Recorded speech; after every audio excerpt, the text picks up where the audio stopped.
अहिल्यानगरच्या आर्थिक क्षेत्रात महत्त्वपूर्ण योगदान देणाऱ्या अहिल्यानगर मर्चंट्स को-ऑपरेटिव्ह बँकेला रिझर्व्ह बँक ऑफ इंडियाने शेड्यूल्ड बँकचा दर्जा दिला आहे। गुरुपौर्णिमेच्या मुहूर्तावर बँकेला हा दर्जा मिळाला असून यासाठी बँक गेल्या अनेक वर्षांपासून प्रयत्नशील होती। या दर्जामुळे बँकेची विश्वासार्हता आणि कार्यक्षमता वाढून व्यावसायिक विस्तारात मोठी वाढ होणार आहे, अशी माहिती बँकेचे संस्थापक चेअरमन हस्तिमल मुनोत यांनी पत्रकार परिषदेत दिली।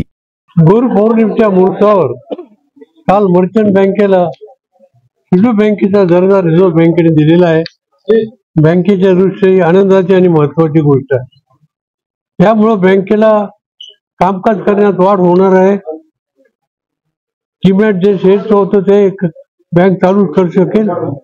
त्याचबरोबर गॅरंटी म्हणून बँक दुसऱ्या बँकेला देते, पार्टीला देते, ते सुद्धा देता येणार आहे। याचबरोबर नगरमध्ये कोऑपरेटिव्ह मध्ये डीमॅट मध्ये कोणती जी एकच बँक होती, त्यामुळे आता ती बँक बंद झाल्यामुळे हा व्यवहार बँकेकडे येणार। त्यामुळे पब्लिकशी बँकेचा संबंध फार वाढणार आहे। गेल्या महिन्यापासून बँकेने नगरमध्ये इंडस्ट्री वाढवण्याच्या दृष्टीने व्याजाचा रेट 1% कमी केलेला आहे आणि बँकेचा ऍडव्हान्स वाढवा, कारण गव्हर्नमेंटच्या नियमाप्रमाणे 70% पर्यंत देता येतो, परंतु आमचा 60-61% आहे, तो वाढवण्याच्या दृष्टीने आम्ही कर्जाचा रेट 1% कमी केलेला आहे। बँकेचं डिपॉझिट जरी 22 कोटीचं असलं तरी बँकेचं रिझर्व्ह फंड 275 कोटी झालेलं आहे। त्या दृष्टीने बँक ही फार महत्वाच्या जागेवर आज भरकम झालेली आहे। बँकेचा व्यवहार दिवसेंदिवस वाढत आहे, डिपॉझिट वाढत आहे, लोकांचा विश्वास वाढत आहे।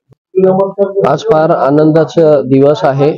गुरुपौर्णिमेच्या दिनानिमित्ताने त्यावेळेसच आम्हाला शेड्यूल्ड बँकेचा दर्जा प्राप्त झाला आहे।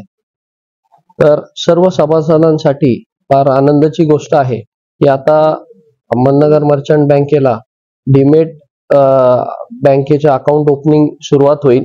त्यामुळे फार मोठा त्यांना एक दिलासा आपल्या नगर शहरातील व सर्व जिल्ह्यातील व्यापारी वर्गाला होणार आहे। तसेच गव्हर्नमेंटच्या काही वेगवेगळ्या जे काही स्कीम असतील त्याचाही आता मर्चंट बँकेला लोन घेऊन त्यांनाही त्या सुविधेचा उपलब्धी होणार आहे। तर आनंदाची गोष्ट आहे, एक ऐतिहासिक गोष्ट आहे। आमच्या बँकेचे सर्वेसर्वा बँकेचे संस्थापक चेअरमन साहेब हस्तिमलजी मुनोत साहेब यांच्या नेतृत्वाखाली ही बँक सुरू झाली आहे। ती आजवर त्यांचं जे एक स्वप्न होतं की शेड्यूल्ड बँक व्हावी, ते आज खरोखर त्यांच्या कार्यकाळामध्येच पूर्ण होत आहे। तर आम्ही सर्व संचालक मंडळ तसेच सर्व कर्मचारी वृंद, सभासद, खातेदार, ठेवीदार या सर्वांना या आनंदाच्या गोष्टीत आम्ही सर्वांचे अभिनंदन करतो। धन्यवाद।